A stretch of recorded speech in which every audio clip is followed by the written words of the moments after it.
जय श्री राम मित्रों, स्वागत है आप सभी का हमारे YouTube चैनल अध्यात्म गुरु में।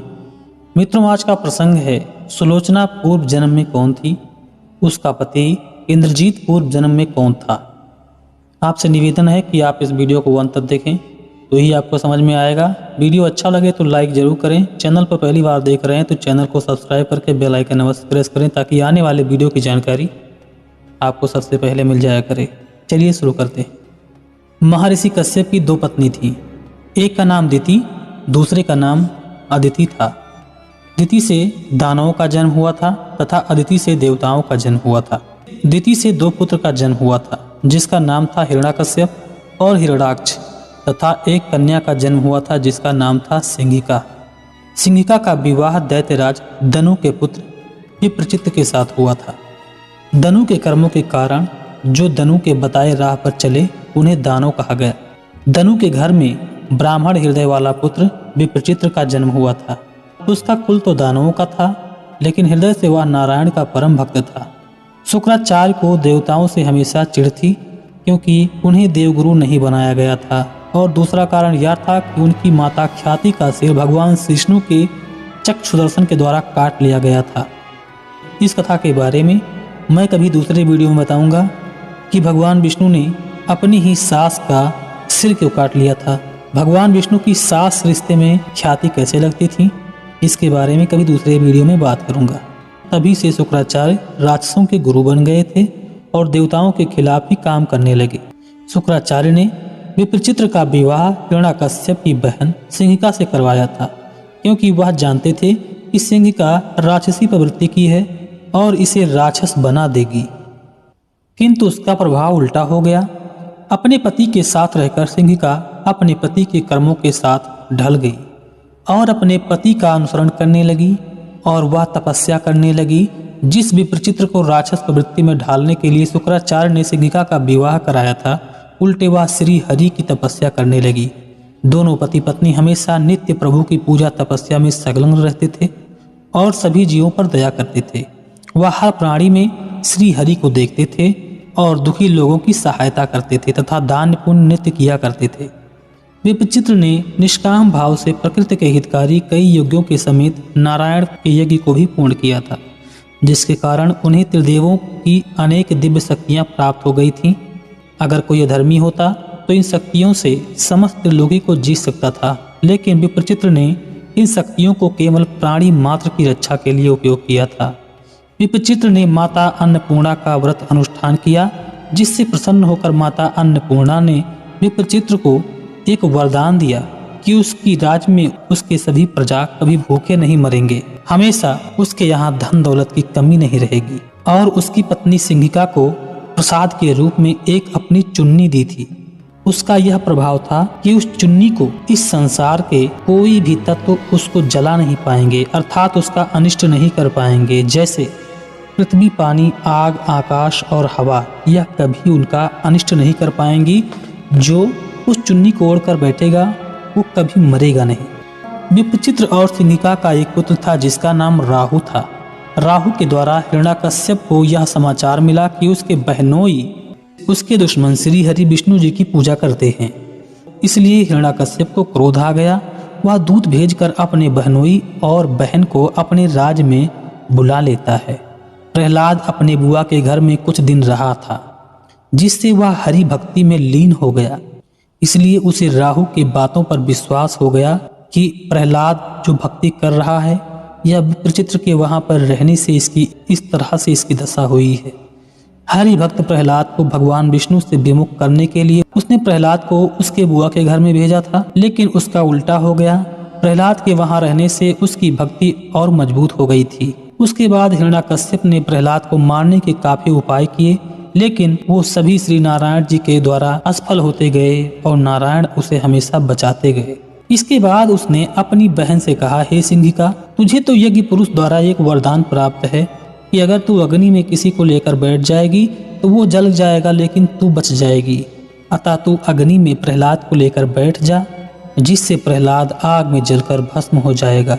सिंहिका प्रहलाद से बहुत प्रेम करती थी, इसलिए प्रहलाद को मारना नहीं चाहती थी, किंतु भाई की आज्ञा को पालन भी करना था, इसलिए उसके आज्ञा के पालन को करते हुए वो अग्नि में प्रवेश कर गई।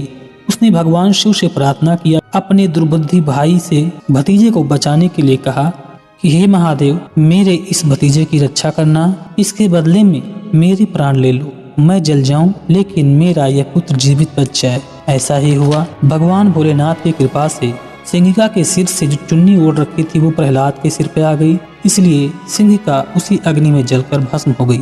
सिंहिका की मृत्यु के समाचार को पाकर विप्रचित्र अत्यंत क्रोधित हुआ। उन्होंने राहु को श्राप दे दिया कि जिस तरह तेरे सिर के इशारे से तेरी माता की हत्या हुई है, उसी तरह तेरा सिर धड़ से अलग हो जाएगा। जिस प्रकार मैं पत्नी मोह और पुत्र मोह के दो राहे पर खड़ा हूँ, उसी प्रकार तेरा सिर तेरे धड़ से कभी नहीं मिल पाएगा। यह मेरा श्राप है। कुछ दिन बाद इसी राहु का सिर भगवान विष्णु के द्वारा अलग कर दिया गया था, जिससे उसके दो टुकड़े हो गए थे। अमृत मंथन के समय में ये घटना घटित हुई थी। जब मोहिनी अवतार भगवान विष्णु का हुआ था, उसी समय उस अमृत को राहु पी गया था, जिसकी वजह से उसके दो टुकड़े हो गए थे। आज भी ब्रह्मांड में इसके दो टुकड़े घूम रहे हैं, जो कभी अपने शरीर से मिल नहीं पा रहे हैं। फिर क्रोध में आकर हिरण्याकश्यप ने विप्रचित्र को मारने के लिए बहुत बड़ी सेना की टुकड़ी भेजी, पर टुकड़ी महान आत्मा विप्रचित्र के तेज से जलकर भस्म हो गई। उसके बाद उसके वध को करने के लिए सेना लेकर हिरण्याकश्यप युद्ध भूमि में पहुंचा और हिरण्याकश्यप तथा विप्रचित्र का भयानक युद्ध हुआ। मगर युद्ध समाप्त नहीं हुआ। उस समय अयोध्या के राजा आर्द थे, जिन्होंने विप्रचित्र को उनकी रक्षा का वरदान दिया था। इसलिए राजा आर्द के पुत्र योनाश ने बड़ी वीरता के साथ हिरण्याकश्यप के साथ युद्ध किया। उस युद्ध में हिरण्याकश्यप, जो किसी भी व्यक्ति से मारा नहीं जाने का वरदान उसे प्राप्त था कि मैं न आकाश में मरूं, न नीचे मरूं, न अग्नि जला सके, न पानी में मरूं, न अंदर न भीतर, उस हिरण्याकश्यप को योनाश ने अपने बाणों से उसे बीध दिया। उसके रथ में ही अपने बाणों से सील दिया और उसे बंदी बना लिया। उसके बाद सप्त ऋषि तथा ब्रह्मा जी महर्षि कश्यप जी के साथ आए और राजा आर्द से महर्षि कश्यप ने उसे छोड़ देने की प्रार्थना की, जिसके बाद हिरण्याकश्यप मुक्त हो गया। फिर हिरण्याकश्यप ने अपने भांजे सेनापति राहु को आदेश दिया कि विप्रचित्र को बंदी बनाकर मेरे पास ले आओ। फिर राहु अपने पिता के पास गया और वह विप्रचित्र के सामने पुत्र मोह का नाटक करके धोखे से विप्रचित्र को बंदी बना लिया और हिरण्याकश्यप के पास ले आया। फिर हिरण्याकश्यप ने विप्रचित्र को सूली पर चढ़ाने का आदेश दिया और विप्रचित्र ने हरि नाम का जाप करते हुए अपना बलिदान दे दिया। और फिर हिरण्याकश्यप ने राहु को अपने सबसे विश्वास पात्र सेनापति का पद दिया। फिर हिरण्याकश्यप ने जैसे ही प्रहलाद को मारने के लिए तलवार उठाया, उसी समय साक्षात नारायण ने नरसिंह का अवतार लिया और उस दुष्ट का संहार कर दिया। जब सूक्ष्म शरीर के साथ विप्रचित्र और सिंहिका स्वर्ग में पहुंचे, तब देवताओं ने उनका बहुत बड़ा स्वागत किया। उनको मेहमान के रूप में अपने पास रखा और स्वर्ग में वो बहुत दिन तक रहे। जब उनके पुण्य क्षीण होने लगे, तब एक दिन वह ब्रह्मा जी के पास गए और बोले, हे विधाता, हमने तो कभी कोई पाप नहीं किया, फिर मुझे मुक्ति की जगह स्वर्ग क्यों मिला? तब ब्रह्मा जी ने कहा, हे विप्रचित, तुम हिरण्याकश्यप के राज में बहुत दिन तक घर जमाई बनकर रहे थे, जिसके कारण तुम उसके कर्जदार हो, इसलिए अभी तुमको मुक्ति नहीं मिल पाएगी। तुमको पृथ्वी लोक में पुनः जन्म लेकर उसका कर्ज चुकाना है। तुम्हारे पुण्य पूर्ण रूप से क्षीण नहीं होंगे। तुम राक्षस कुल में जन्म लेकर ब्राह्मण के कर्म करके अपने कर्ज को चुकाओगे। फिर हिरण्याकश्यप अब पृथ्वी पर रावण के रूप में जन्म ले चुका है। अब तुम्हें रावण के पुत्र और पुत्र वधू बनकर जन्म लेना होगा। तुम अपने पूर्ण कर्म के कारण इस जन्म में स्वयं पारब्रह्म परमेश्वर को, जगत जननी को अपने सामने पाओगे और उनके दर्शन के तुमको सौभाग्य प्राप्त होंगे। तुम्हारे पुण्य प्रभाव से भगवान तुम्हारे सामने होंगे और तुम दुश्मनी के भाव से उनके भजन नित्य किया करोगे। फिर हमेशा के लिए उन्हीं के द्वारा तुम मरकर मोक्ष की प्राप्ति करोगे और तुम आवागमन के बंधन से आजाद हो जाओगे।